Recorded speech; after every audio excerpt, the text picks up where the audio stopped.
Hello বন্ধুরা, good morning. তোমরা সবাই কেমন আছো? আশা করি সবাই ভালো আছো, আমিও ভালো আছি। তো আজকে একটা নিমন্ত্রণ ছিল, তাড়াতাড়ি চলে গেছি বাবা, কারণ বাড়ির পাশের লোকই ট্রেন ফেল করে, বিশেষ করে আমি তো করি। চটপট করে স্টেশনে চলে আসলাম। তোমরা হয়তো ভাবছো সবাই ঠান্ডার জামা কাপড় পরে আছে কেন, কারণ ভিডিওটা অনেক আগের। ট্রেন চলে এসছে। চটপট করে ট্রেনে এসে গুটিসুটি হয়ে বসে পড়েছি।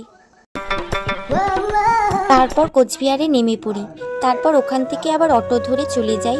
তো ওখানে পৌঁছে গিয়ে দেখি যে সকাল সকাল খিচুড়ি রান্না করেছে। তো যেহেতু বাড়ি থেকে কিছু খেয়ে আসিনি, তো এখানেই খেয়ে নিই। গ্রামের দৃশ্য দেখতে বুনুর সাথে একটু বেরিয়ে পড়ে, আর বুনু দেখো এখানে নাচ। তো এখানে কীর্তন হচ্ছিল। তিলক পড়লে মুখটা একদম পাল্টে যায়, তাই না? এখানে সবাই প্রসাদ খেতে বসে পড়েছে। তারপর ওখান থেকে বেরিয়ে যাই পিসি ঠাম্মাদের বাড়ির জন্য। তো